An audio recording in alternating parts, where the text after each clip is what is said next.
मार्डी परिसरातील मनसेचा हिवरा, मजरा, गोर्ज, दाडगाव येथील मनसेचा झंझावती दौरा, गावकरींचा उत्तुंग असा प्रतिसाद. मनसेचे नेते राजूभाऊ उंबरकर यांचा मार्डी परिसरात झंझावातीत दौरा संपन्न झाला. त्या दौऱ्यात त्यांनी बोलताना कोरोना काळातील समस्येवर बोलताना ते म्हणाले, स्वतः मी तहसील समोर 4 दिवस उपोषण केले आणि आजी माजी आमदार, नगरसेवक, जिल्हा परिषद सदस्य यांनी घरी बसून बघायची भूमिका घेतली आणि वनी येथे त्यांनी कोरोनाच्या समस्येवर मात केली आणि अनेकाचे प्राण वाचवले. आज त्यांची मनसे रुग्णसेवा 24 तास उपलब्ध आहे. खेड्यातील कोणतीही समस्या असो, डिलेव्हरी, पॉयझन केस, कुठे रेफर करायचं काम असेल तर मनसे नेते राजूभाऊ उंबरकर हे 24 तास आपल्या सेवेत उपस्थित असते. पूर पीडितांना त्यांनी 750 हेक्टर जमीन दत्तक घेऊन आणि शेतकऱ्यांना बियाणे दिले. ते महान समाजसेवक म्हणजेच मनसेचे नेते राजूभाऊ उंबरकर यांनी गावकरींना संबोधित केले आणि गावातील रस्ता, शेती विषयक समस्या त्यांनी जाणून घेतल्या आणि त्यावर मार्गदर्शन सुद्धा केले, असे ते मनसेचे लाडके नेते राजूभाऊ उंबरकर. मारेगाव प्रतिनिधी विजय मत्ते, न्यूज 24, आपकी आवाज. काय दिलं माझ्या हातात तुम्ही लोकांनी? काय दिलं सांगा ना. मी आमदार नसताना, माझ्याजवळ कोणतं पद नसताना मी जनतेची 18 वर्षापासून सेवा करतो. बरोबर. एका आमदारापेक्षा जास्त काम करतो, एका मंत्र्यापेक्षा जास्त काम करतो. घरी गेल्यावर विचार करा, डोळे बंद करा, जर या राजू उंबरकरला तुम्ही आमदार केला तर काय फरक पडेल या मतदारसंघात? टाळ्या वाजून होत नाही. आज माझी मुलाखत पाहिली का? त्या दिवशी फेसबुकवर मी बोललो. माझी मुलाखत पाहिली तुम्ही?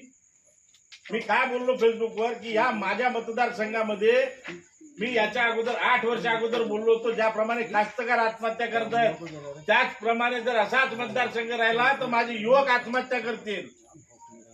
होत आहे ना खरं? आता ते पोरांच्या हातात कामच नाही हो. शिकलेले पोरं बेरोजगार आहेत, जवळपास कामं असून तुमच्या बाजूला खदानी आहेत, तिथं काम नाही. परप्रांतीय लोकांना काम आहे ना, बाहेरच्या लोकांना काम. तुम्ही 10 मिनिटासाठी विचार करा. निकाल लागला आणि राजू उंबरकर निवडून आला म्हणल्यावर परप्रांतीय लोक राहीन का? बिहारी राहीन का? इथं राहीन का? नाही नाही नाही नाही. मी असा जर त्या खदानीत गेलो तर अर्ध्याच्या वर बिहारी पळून जाते 2 दिवसांनी. हा धाक तुमच्या पोराचा आहे, तुमच्या मित्राचा आहे, तुमच्या भावाचा आहे. काही नसताना मी ज्या दिवशी शपथ घेईन ना त्याच्या दुसऱ्या दिवशी या मतदारसंघातले 20,000 पोरं नोकरी लागली. तेवढी धमक आहे माझ्या आणि तेवढ्या कंपन्या आहे इथं.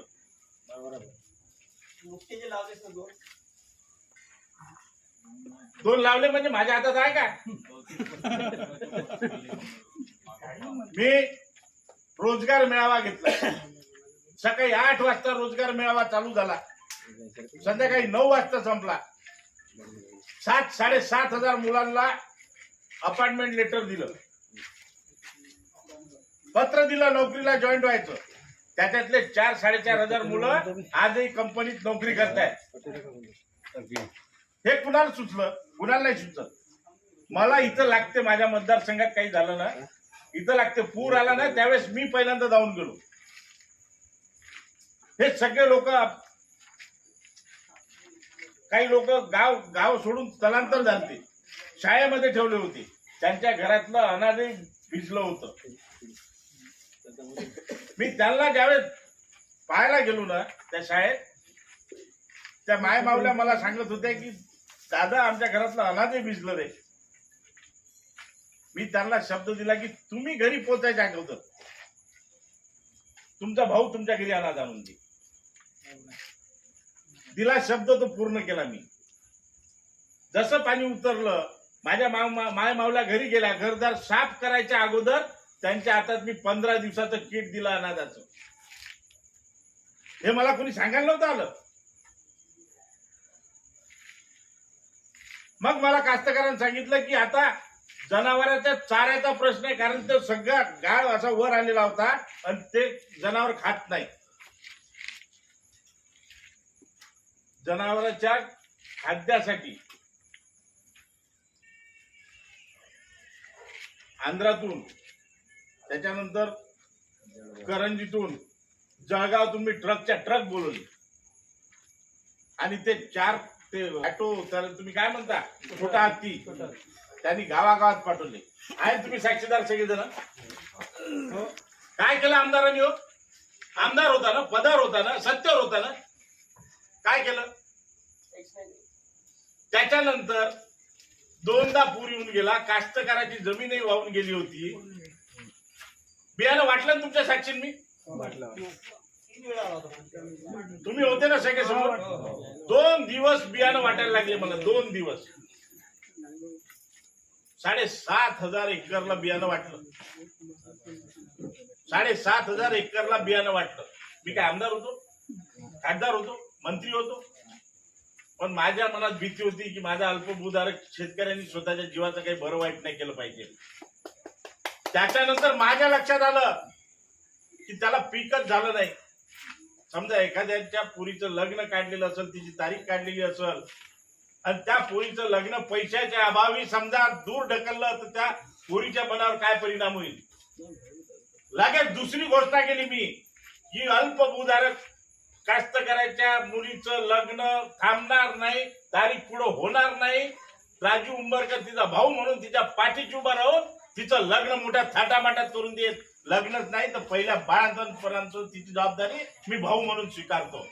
बोललो ना मी, आणि केलं पण. मी नाही असा माझ्याजण खोटे बोलणं होत नाही.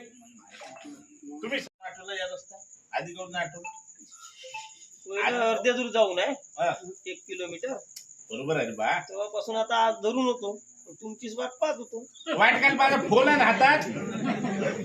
फोन कवरिक लावत बस.